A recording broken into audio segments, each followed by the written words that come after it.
നമസ്കാരം. ഏപ്രിൽ 19 ഇന്ന് world liver day ആയി ആഘോഷിക്കപ്പെടുകയാണ്. ഈ കൊല്ലത്തെ വേൾഡ് ലിവർ ഡേ തീം എന്നുള്ളത് ഫുഡ് ഈസ് മെഡിസിൻ എന്നുള്ളതാണ്. ഭക്ഷണമാണ് ഔഷധം. നമ്മുടെ ഭക്ഷണ രീതിയെപ്പറ്റിയും ലിവർ അസുഖം ഉള്ളവരിലുള്ള എന്തൊക്കെ കഴിക്കാം എന്നുള്ളതിനെപ്പറ്റിയും വളരെയധികം തെറ്റിദ്ധാരണകൾ നമ്മളുടെ ഇടയിലുണ്ട്. പല രോഗികളും അതിനെപ്പറ്റി ചോദിക്കാറുണ്ട്. യൂട്യൂബുകളിലും മറ്റു സോഷ്യൽ മീഡിയകളിലും പലതരം ചർച്ചകളും അതിനെപ്പറ്റിയുള്ള അഭിപ്രായങ്ങളും നമ്മൾ കാണാറുണ്ട്. എന്നാൽ വളരെ ലളിതമായി എന്തൊക്കെ തെറ്റിദ്ധാരണകളാണെന്നുള്ളതും അതിൻ്റെ സത്യാവസ്ഥയെപ്പറ്റിയുമാണ് ഞാനിന്ന് പറയുന്നത്. ആദ്യമായി ഫാറ്റി ലിവർ ഉണ്ടാക്കുന്നത് കൊഴുപ്പാണ് എന്നുള്ളതാണ്. ഇത് തീർച്ചയായും തെറ്റാണ്. ഫാറ്റി ലിവർ ഉള്ളവർ കൊഴുപ്പുള്ള ആഹാരങ്ങൾ തീരെ കഴിക്കാൻ പാടില്ല എന്നുള്ളൊരു തെറ്റിദ്ധാരണ പലരുടെ ഇടയിലുമുണ്ട്. എന്നാൽ ഫാറ്റ് അല്ല പ്രശ്നം, കൊഴുപ്പല്ല പ്രശ്നം. എക്സസ് കാലറി എന്ന് പറയും.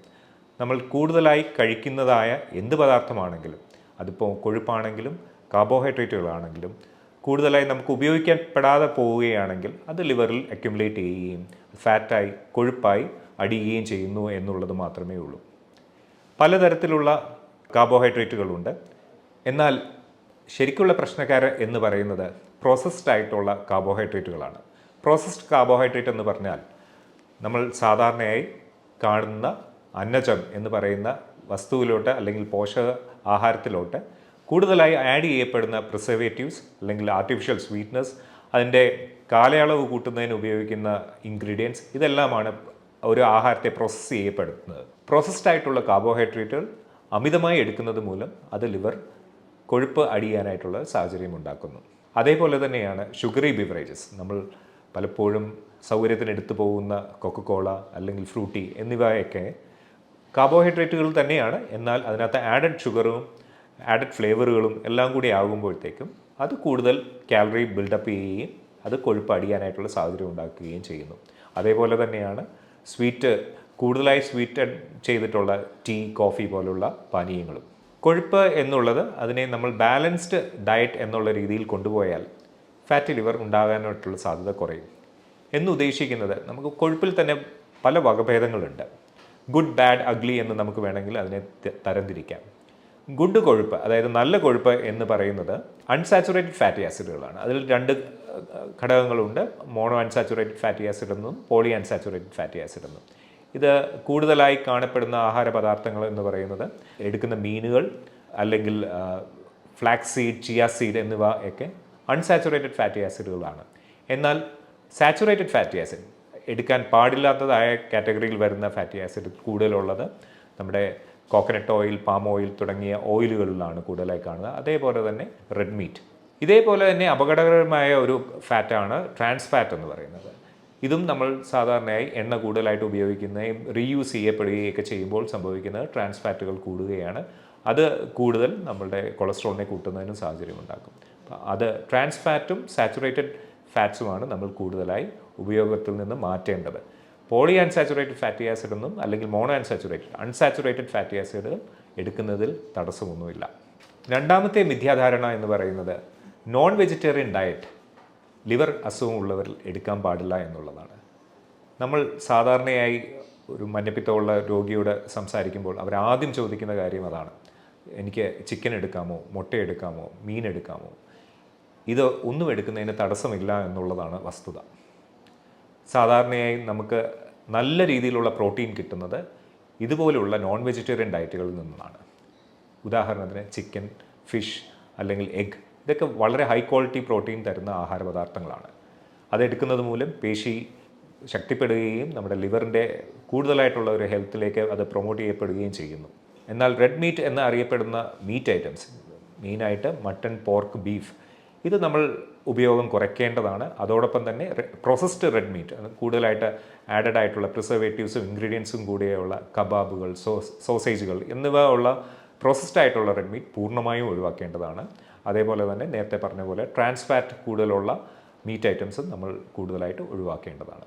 മൂന്നാമതായി എല്ലാവർക്കും ഉള്ള ഒരു സംശയമാണ് എങ്ങനെയാണ് ഒരു ആഹാര പദാർത്ഥം കുക്ക് ചെയ്യേണ്ടതെന്നുള്ളത്. പലപ്പോഴും പല ഓയിലുകളെ പറ്റിയുള്ള സംശയങ്ങൾ വരാറുണ്ട്. പലപ്പോഴും ഓയിൽ പരമാവധി കുറച്ച് ഉപയോഗിക്കുക എന്നുള്ളത് തന്നെയാണ് അതിനകത്തുള്ള ഉത്തരം. നമ്മൾ സാധാരണ വറുത്തെടുക്കുന്ന ആഹാര പദാർത്ഥങ്ങൾ കഴിയുന്നതും ഡീപ്പ് ഫ്രൈ ചെയ്യാതിരിക്കാൻ ശ്രമിക്കുക.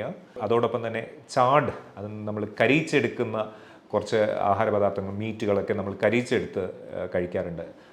ചാഡ് മീറ്റ് ഐറ്റംസ് മിക്കപ്പോഴും കാർസിനോജനിക്കാണ്, ക്യാൻസർ ഉണ്ടാക്കാൻ സാധ്യത കൂട്ടുന്നതാണ്. അതും ഒഴിവാക്കേണ്ടതാണ്.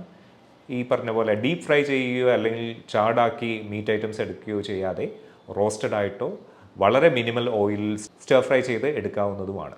അതേപോലെ തന്നെ ഉള്ളതാണ് കുക്കിംഗ് ഓയിൽ ഏത് ഉപയോഗിക്കണമെന്നുള്ളത്.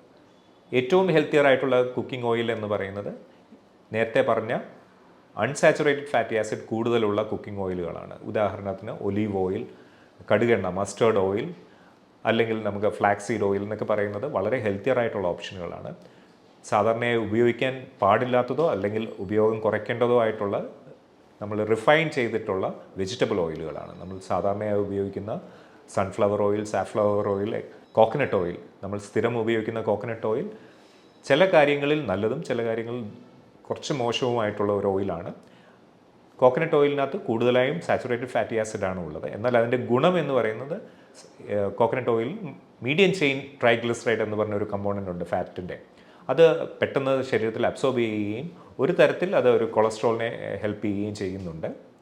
അപ്പോൾ എന്നോട് ചോദിക്കുകയാണെങ്കിൽ ഏത് ഓയിൽ ഉപയോഗിക്കാമെന്ന് ചോദിക്കുകയാണെങ്കിൽ കൂടുതലായും കോക്കനട്ട് ഓയിലിൻ്റെ ഉപയോഗം കുറച്ച് മറ്റ് ഹെൽത്തിയർ ഓയിലുകൾ കൂടുതലായിട്ട് ഉപയോഗിക്കുകയാണ് ചെയ്യേണ്ടത്. പലപ്പോഴും നമ്മൾ കോസ്റ്റും കാര്യങ്ങളുമൊക്കെ കണക്കിലെടുക്കുമ്പോൾ റൊട്ടേറ്റ് ചെയ്ത് ഉപയോഗിക്കുന്നതിൽ കുഴപ്പമില്ല. കുറച്ച് കോക്കനട്ട് ഓയിൽ ഉപയോഗിക്കുകയും അതിനുശേഷം റൊട്ടേറ്റ് ചെയ്ത് കുറച്ച് ഒരു ഹെൽത്തിയർ ഓപ്ഷൻ ഓയിലുകൾ കൂടുതലായിട്ട് ഉപയോഗിക്കുകയും ചെയ്തു കഴിഞ്ഞാൽ വലിയ പ്രശ്നങ്ങൾ, ഹെൽത്ത് പ്രോബ്ലംസ് ഇല്ലാതെ നമുക്ക് ഓയിൽ യൂസ് ചെയ്യാവുന്നതാണ്.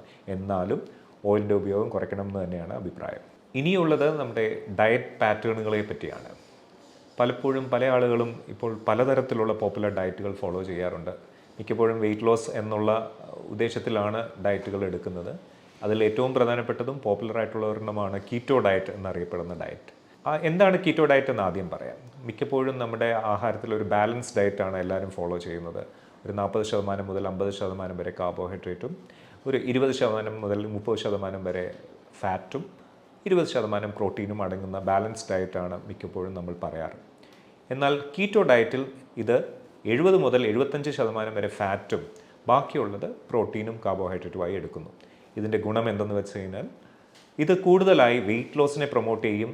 അത് പല പഠനങ്ങളിലും കാണിച്ചിട്ടുമുണ്ട് ഇമ്മീഡിയറ്റ് ആയിട്ടുള്ള ഒരു വെയിറ്റ് ലോസിന് ഇത് ഉപയോഗപ്പെടുമെന്നുള്ളത്. എന്നാൽ ഇതിന് കുറച്ച് ദൂഷ്യ പ്രശ്നങ്ങളും കൂടി പറയാനുണ്ട്.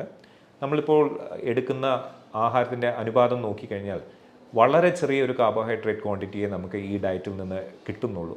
അതോടൊപ്പം തന്നെ ഫാറ്റ് വളരെ കൂടുതലുമാണ്. ഇത് ലോങ് ടേമിൽ ഇത് നമുക്ക് കൊഴുപ്പ് വരുന്ന ഫുഡ് സോഴ്സുകൾ കൂടുതലായും സാച്ചുറേറ്റഡ് ഫാറ്റി ആസിഡ് കാറ്റഗറിയിലോട്ടുള്ള കൊഴുപ്പിലേക്ക് നമ്മൾ പോയാൽ അത് ലോങ് ടേം ഹാർട്ടിനൊക്കെ ബുദ്ധിമുട്ടുകൾ ഉണ്ടാകാം. അതോടൊപ്പം തന്നെ സൂക്ഷ്മ പോഷകങ്ങൾ നമുക്ക് കുറവായിരിക്കും ഇതിൽ നിന്ന് കിട്ടുന്നതെന്നുള്ളതാണ്. മൂന്നാമത് ഏറ്റവും പ്രധാനപ്പെട്ടത് ഇത് കണ്ടിന്യൂ ചെയ്ത് പോവുക എന്നുള്ളതും വളരെ ബുദ്ധിമുട്ടുള്ള ഒരു കാര്യമാണ്. 70% 80% ഫാറ്റ് എല്ലാ ദിവസവും അനുപാതത്തിൽ കഴിച്ചു പോവുക എന്ന് പറഞ്ഞത് ആദ്യത്തെ 1 മാസമോ 2 മാസമോ സാധിക്കും. മുന്നോട്ട് എങ്ങനെ അത് കൊണ്ടുപോകാൻ പറ്റുമെന്നുള്ളതും നമുക്ക് ചിന്തിക്കണം. പലപ്പോഴും നല്ലത് നമുക്ക് മുന്നോട്ട് കൊണ്ടുപോകാൻ പറ്റുന്ന തരത്തിലുള്ള ഒരു ആഹാര രീതിയുമായി പോവുക എന്നുള്ളത് തന്നെയാണ്. അത് ബാലൻസ് ഡയറ്റിൽ തന്നെ പോകുന്നത് തന്നെയാണ് നല്ലതെന്നാണ് എൻ്റെ അഭിപ്രായം. അടുത്തതായി നമ്മൾ വേറൊരു ഡയറ്റിനെ പറ്റി പറയാറുണ്ട്, ഇൻ്റർമിറ്റൻറ്റ് ഫാസ്റ്റിംഗ്. ഇതും വെയിറ്റ് ലോസിന് വേണ്ടി തന്നെയുള്ള ഒരു ഡയറ്റ് പാറ്റേൺ ആണ്. ഇൻ്റർമിറ്റൻറ്റ് ഫാസ്റ്റിംഗ് എന്നാൽ കുറച്ച് സമയം നമ്മൾ ആഹാരം കഴിക്കുക, ബാക്കി സമയം കഴിക്കാതിരിക്കുക. ഇപ്പോൾ പലതരത്തിലുള്ള ഇൻ്റർമിറ്റൻറ്റ് ഫാസ്റ്റിങ്ങുകളുണ്ട്.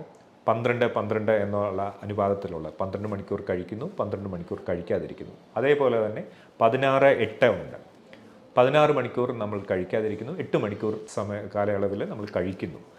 അല്ലെങ്കിൽ ആഴ്ചക്കണക്കിനുള്ളതുണ്ട്, 2 ദിവസം കഴിക്കാതിരിക്കുന്നു, 5 ദിവസം കഴിക്കുന്നു. ഇതെല്ലാം പലതരത്തിലുള്ള ഇൻ്റർമിറ്റൻറ്റ് ഫാസ്റ്റിങ്ങുകളാണ്. ഇൻ്റർമിറ്റൻറ്റ് ഫാസ്റ്റിംഗ് പലപ്പോഴും ഇമ്മീഡിയറ്റ് ആയിട്ട് കീറ്റോ ഡയറ്റ് പറഞ്ഞതുപോലെ തന്നെ ഒരു വെയിറ്റ് ലോസ് ഉണ്ടാക്കുന്നുണ്ട്. കാര്യം നമ്മൾ വളരെയധികം ഡയറ്റ് വളരെ കുറച്ച് ആഹാരം കഴിക്കുന്നത് വളരെ കുറച്ച്. ഇതിൻ്റെ മെക്കാനിസം എന്തെന്ന് വെച്ചാൽ നമ്മുടെ കഴിക്കാതിരിക്കുമ്പോൾ നമ്മുടെ ശരീരത്തിൽ സ്റ്റോർഡ് ആയിട്ടുള്ള കാർബോഹൈഡ്രേറ്റ്, ഗ്ലൈക്കോജൻ എന്നറിയപ്പെടുന്ന കാർബോഹൈഡ്രേറ്റ് യൂട്ടിലൈസ് ചെയ്യപ്പെടുകയും അത് കഴിയുമ്പോൾ അടുത്ത എനർജി സോഴ്സിന് വേണ്ടിയിട്ട് ഫാറ്റ് യൂട്ടിലൈസ് ചെയ്യും, കൊഴുപ്പ് നമ്മൾ സ്റ്റോർ ചെയ്തിരിക്കുന്ന കൊഴുപ്പ് യൂട്ടിലൈസ് ചെയ്യപ്പെടുകയും ചെയ്യുന്നതിൻ്റെ ഭാഗമായി നമ്മുടെ വണ്ണം കുറയുകയാണ് ചെയ്യുന്നത്.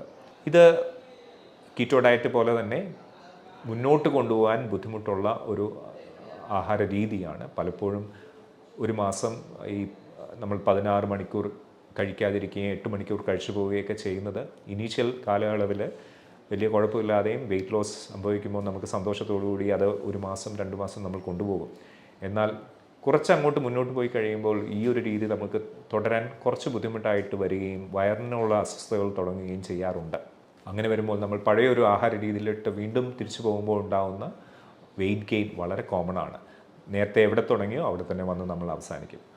അപ്പോൾ നമുക്ക് ചോദ്യം ഇതാണ്, നമ്മൾ ആഹാരം കഴിക്കുന്നത് കുറച്ചാൽ മതിയോ അതോ ഈ പറഞ്ഞ പോലുള്ള ഇൻ്റർമിറ്റൻറ്റ് ഫാസ്റ്റിങ്ങിലേക്ക് പോകണോ? കാലറി റെസ്ട്രിക്റ്റഡ് ഡയറ്റ് എന്ന് പറയും. അതായത് നമ്മൾ കഴിക്കുന്ന ആഹാരത്തിൻ്റെ അളവ് അറിഞ്ഞോ അല്ലെങ്കിൽ കാലറി അറിഞ്ഞോ കഴിക്കുക എന്നുള്ളതാണ്. കൊഴുപ്പുള്ള ആഹാരങ്ങൾ, കൂടുതൽ കാലറി ഉള്ളത്, എണ്ണമയം കൂടുതലുള്ളത്, അല്ലെങ്കിൽ റെഡ് മീറ്റ് കൂടുതലുള്ളത്, അതിൻ്റെ നമ്മൾ കഴിക്കുന്നതിന് മുമ്പേ തന്നെ നമുക്കറിയാം ഇന്ന ആഹാരത്തിൽ വളരെയധികം കാലറി കൂടുതലാണ്. ഈവൻ വളരെ ചെറിയൊരു ക്വാണ്ടിറ്റി എടുത്താൽ പോലും നമുക്ക് യൂട്ടിലൈസ് ചെയ്യാൻ പറ്റുന്നതിനേക്കാൾ കൂടുതൽ എനർജി നമ്മുടെ ശരീരത്തിലോട്ട് ചെല്ലും, അത് വെയിറ്റ് കൂട്ടും എന്നറിയുന്ന ആഹാരപദാർത്ഥങ്ങൾ കഴിയുന്നതും അളവ് കുറച്ചെടുക്കുക. അതിനാണ് കാലറി റെസ്ട്രിക്റ്റഡ് ഡയറ്റ് എന്ന് പറയുന്നത്.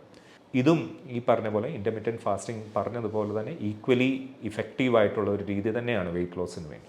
ഇത് കുറച്ചുകൂടെ എളുപ്പമാണ്. നമുക്ക് ആഹാരം വേണ്ട എന്ന് വെക്കാനും കുറച്ച് ആഹാരത്തിൻ്റെ അളവ് കുറച്ച് കഴിക്കാനും മറ്റ് ഇൻ്റർമിറ്റൻറ്റ് ഫാസ്റ്റിങ്ങിനേക്കാൾ കൂടുതൽ എളുപ്പമാണ്.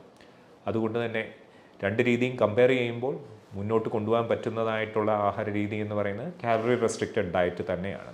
ഇത് നമുക്ക് കമ്പൈൻ ചെയ്തും എടുക്കാവുന്നതാണ്. ആദ്യം പറഞ്ഞ തരത്തിലുള്ള ഇൻ്റർമിറ്റൻറ്റ് ഫാസ്റ്റിംഗ് 12-12 രാവിലെ 8 മണി മുതൽ രാത്രി 8 മണി വരെയുള്ള ഒരു സമയത്ത് നമ്മൾ കഴിക്കുക, അതിനുശേഷം കഴിക്കാതിരിക്കുക. നമ്മൾ രാത്രിയിലുള്ള കഴിപ്പുകൾ ഒരു ഡിന്നറിന് ശേഷം കഴിക്കാതിരിക്കുക, ഏർലി മോർണിംഗ് നമ്മൾ എഴുന്നേറ്റ് കഴിക്കാതിരിക്കുകയൊക്കെ ചെയ്തു കഴിഞ്ഞാൽ ഒരു തരത്തിലുള്ള ഒരു ഇൻ്റർമിറ്റൻറ്റ് ഫാസ്റ്റിംഗ് തന്നെയാണ് അവിടെ സംഭവിക്കുന്നത്.